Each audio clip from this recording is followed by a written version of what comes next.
my name's Alyssa from the Abilene Public Library, and I am so excited to share another craft with all of you today. This time we are going to be making a solar oven.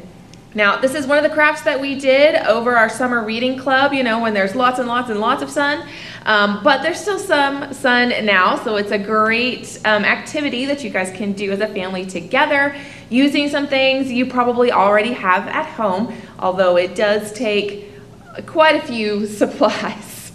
So the solar oven harnesses the power of the sun, solar rays, to cook items inside your solar oven. So what you're going to need for this particular craft activity, move that aside. You're going to need some basic things. I've got a ruler, a box cutter. You're going to need some glue. I'm going to use a glue stick, but you could use just regular school glue or any kind of glue you've got. You just need to make sure that it is 100% dry before you do any kind of cooking in your oven. Also, I'm going to need a pencil or a pen. I'm using here, this is a wooden skewer. You can use anything really to prop your lid open on your solar oven. You could even use the ruler, or you could use a stick if you're outside, just something, but I've got a skewer here. And then you're going to need some tape. I'm not sure if you guys can see those on here. I have some long pieces of clear packing tape. It's very important you need the clear packing tape so you can do it. And then I've got various size pieces of foil, which you'll see why in a moment. And the foil you want to use, you would like, or it needs to be as smooth as possible. So I've cut these with scissors, which you can do, although if you use scissors to cut foil, you may not be able to use them for other things. So just keep that in mind. Don't use mom's good scissors to cut your foil. Make sure you use a pair of craft scissors. And then a piece of plastic. This is from a zip top bag, gallon size, that I cut off the zip top and the edges. But you could also use some cling wrap if you wanted, any sort of clear plastic that is as big as your box. So you need to make sure you get that. And then a black piece of construction paper or a black piece of cardstock, just some sort of paper. And then we're using, this is like a small pizza box. So if you enjoy pizza, like I do, this is a great way to reuse some of the things that you probably already have at home. So to get started, you're going to close your box. And now I've already done it, but I'm going to explain what I've done here. I've taken the ruler and just drawn a whole square around each side, but not here next to where it opens. So you want to make sure that the side that opens is there, and you do not cut the rest of it out. That's what your box cutter is for. On each line. So you're making the flap that stands out. Ooh, excuse me. So from the inside, hopefully you guys can see that. It looks like this. I'm gonna move those. We don't need those anymore. Now I have just gently scored the inside of this box, which is going to help me prop it open. But you don't have to. You can just bend it. So we'll push it through after we've cut it. We'll just bend it. See there? Okay, so now you've got it open. We don't need the box cutter anymore. This particular box that I'm using also has this little cutout here. Ideally, when it's closed, you're going to want it to be as airtight as possible, so I just put a piece of tape over that. That's what some of the tape is for. The rest will be for this section here, which we'll get to in a moment. But our next step is to cover the inside with foil. Now, if you have your foil at home, you can just roll it out and cut it to the correct size. Oh, my tape is sticky. There we go. So I've done it here, and it's going to cover the bottom as well as this flap that folds up. So I'm going to take my glue, and we're going to glue it down.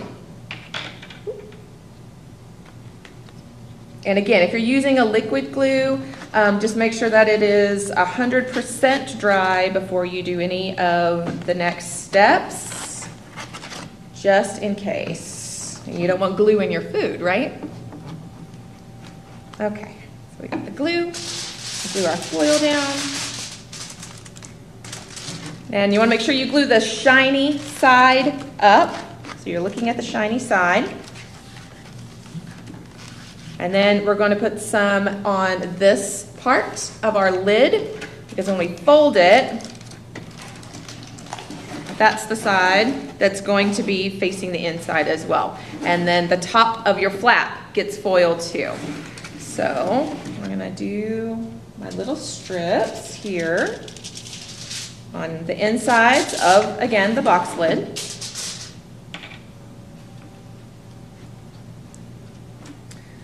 And it doesn't have to be perfect, but the more of the foil that you can get towards the center, the better your solar oven is going to work. So we're just going to kind of glue it down, fold it over. For this part, if you wanted to tape this part, you could. But we're going to glue it here and then fold it. Now you can also put a piece of foil on the top here. I'm not going to, but you can. To cover your inside.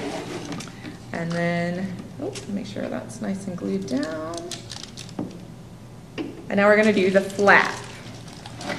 So I'm going to close it so I can put foil on the flap a little easier. And this one I find it's a little easier to, yes, put glue here, but also on the back, and you'll see in just a second. So again, the shiny side down. And I pre-measured these, but this would be an excellent job to give one of your littler kiddos that may be helping you, some of our younger ones. So we're gonna put a little bit of tape, or I mean, not tape, excuse me, glue on the top. And mine is just a white corrugated box, so I could decorate mine if I wanted to. You could also decorate yours. If it's a pizza box, for example, markers are a really good choice there. Okay, so there's my lid with the flap on the inside, and now we're going to do something about this hole here in the middle. So we're going to open it up again, and that's where your plastic comes into play. And again, this works really well on a gallon size zip top bag, but if it's like the cling wrap, you can just measure it out, also cut it, but you want it to be as, oh, sorry, I don't need the glue. You want it to be slightly bigger than the size that you cut. Now this is where I'm going to use my tape here, because I want this to be airtight also. So I'm going to put a strip of the tape here on one side. We're going to do all four sides. And if you're wondering what this is parchment paper. Nothing sticks to parchment paper, so I have prepped quite a bit of these for our summer, and you can do that too if you wanted. So we got almost all the sides.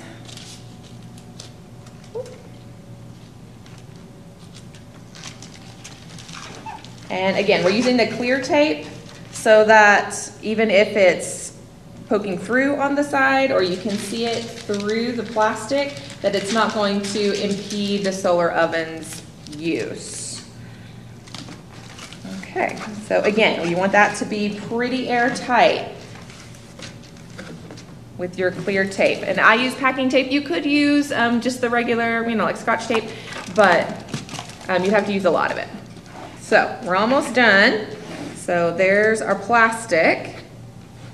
And you can even put some tape on the top if you wanted. And then the final piece is your black paper. Goes right there in the center. And we close it. And now you're almost ready to go. So the flap here, right? It's a little flappy. That's what flaps do. So that's where your skewer comes in. This particular skewer has got a pointy end. So I'm going to actually poke a hole in the edge of the flap here so that I know where it goes.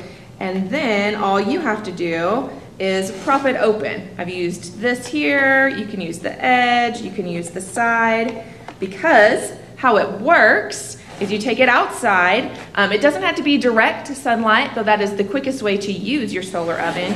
But you would just open it. No, drop the skewer. It's okay. So you would open it, and what we cooked at the library was a s'more. So I have an example here on a clear plate, because whatever you put on the inside is going to get very hot. So just make sure that it's not going to impede whatever's happening. We put it in the middle when we close it up, and I'm gonna take this skewer here so that you can see. Oop. Here it is.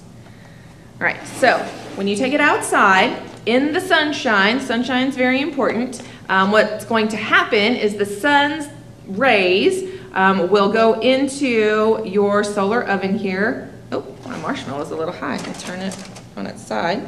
There you go. We don't want it to stick to the solar oven.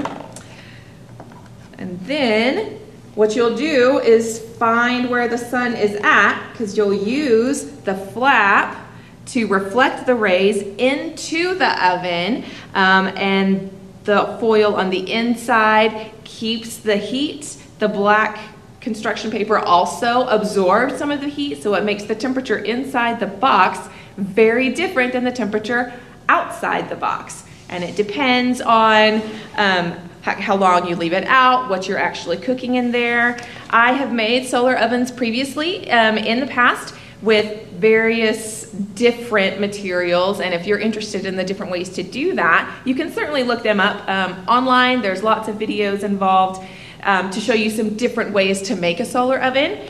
But I've cooked things we cooked pizza, we've done s'mores, we've heated up hot dogs. There were even chocolate chip cookies that you can make inside a solar oven on a bright sunny day. So this is an excellent way for you guys to get out and get together those final hot summer days before we head into fall. And that's how you make a solar oven. Again, there's lots of different ones, and we even have some more information at the library in some of our craft books. So make sure you check that out. And again, my name is Alyssa. Thank you for joining me today, and we'll see you next time.